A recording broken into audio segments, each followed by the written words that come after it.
Okay, so I recently had a spat with a fashy snowflake on Twitter. Now, it turns out she's a pretty successful YouTuber with 65,000 subscribers. Her YouTube channel is Aydin Paladin. Now, I'm going to show a clip from one of her videos where she talks about the Holocaust. Now, mind you, this got over 135,000 views and over 8,700 likes. So it's nothing to shake a stick at. Now, the full video is going to be in the description, but I wanted to specifically target the claims about the Holocaust because they're the most dangerous in my opinion. So, first she mentions the extermination camps outside of Poland, or the lack thereof. Poland was, after all, the home of all of the actual, quote, death camps. Okay, Aydin, there were extermination camps outside of Poland. Malitrosnets in Belarus, Janowska in Ukraine, Sirets in Ukraine, and Sejmist in Serbia. Now, I don't know if I'm pronouncing these correctly, but links will be in the description, and I'm going to be crucified on that. Rather than the majority of camps under the Nazi regime, which were more or less labor camps. People didn't really die in those camps until the last couple of years or months of the war, when the Nazis could no longer afford to feed their prisoners and allow them to die of starvation. Hey, Kraut, I know that you were interested in the Holocaust when you were discussing things in the task force, and you did a bit of research into this. So were the Nazis just unable to feed the Jews in the labor camps, or were they doing it deliberately? They were doing it deliberately. I have a document that I gathered 8 months ago. You remember when I visited the concentration camp at the National Archives? I have an order which was dictated by dictated by Himmler and signed by Heydrich, which orders concentration camps commanders in 1938 to on purpose underfeed the inmates. That was in 1938. That was before the outbreak of the war. That was before the extermination camps existed.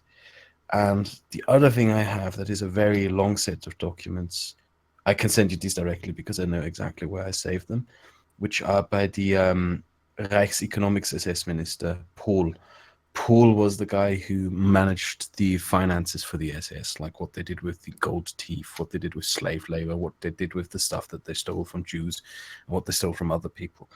And he, in 1942, wrote a set of directives and orders which were sent to various Nazi concentration camps all across occupied Europe, basically, and Germany, ordering concentration camp commandants to stop starving the inmates because they need the inmates to work in the arms industry and to make weapons for the war effort in, slave labor factories, basically.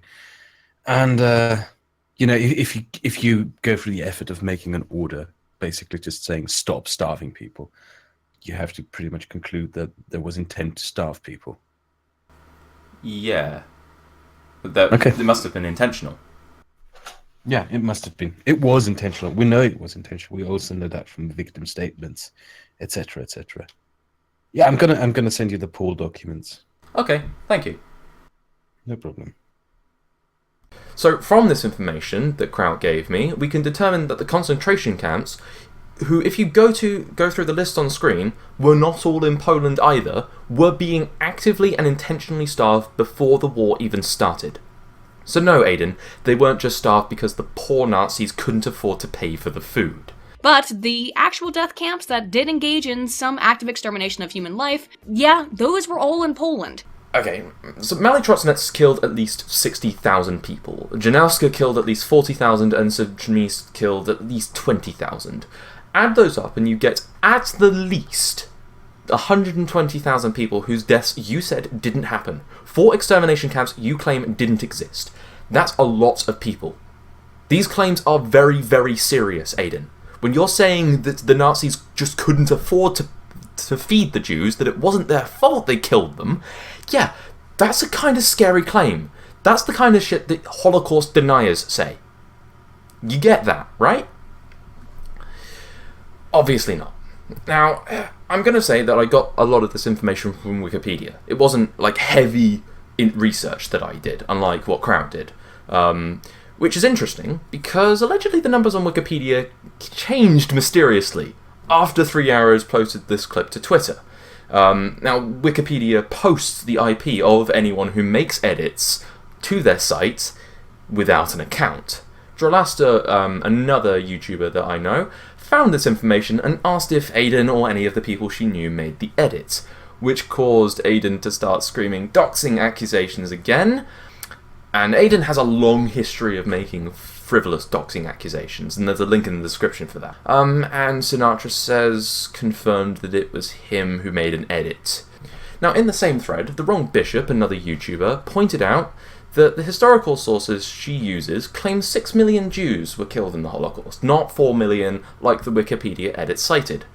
She started arguing with Wrong Bishop over this, and ended up referring to his 6 million figure as insane. Quote, "Why don't you Google number of Jews who died in the Holocaust? Just saying, it's not the insane figure you believe it to be, unless you want to take the same stance of Kev, which is that he knows the precise number of Jews who were killed. I'm not taking a number. Are you?"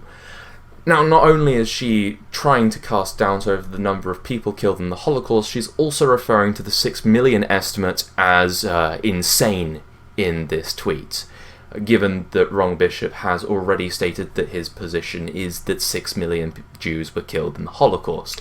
Now, later, when I ended up taking her to task for this, she claimed that, actually, no, what she was saying was that the 4 million figure that Wrong Bishop accused her of saying it was what she was referring to as insane, but from that tweet, doesn't really look like it, does it now, Aydin? Now, after being criticised by multiple people on Twitter for this, including myself, she started going on a massive blocking spree and then went on a meltdown, screaming at a YouTuber going by Rational Disconnect, who hadn't actually said much about this incident. And she accused him of calling her a Holocaust denier, getting her fired, which was weird because I thought she blamed Kraut for getting her fired a few weeks ago, but okay. And apparently he destroyed her life, and because of this, she threatened to kill herself.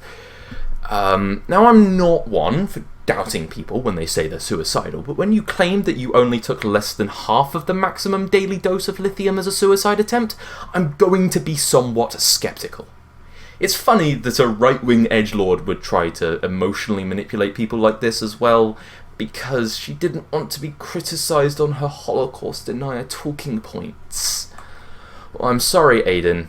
Facts don't care about your feelings. Actually, no, I'm not sorry.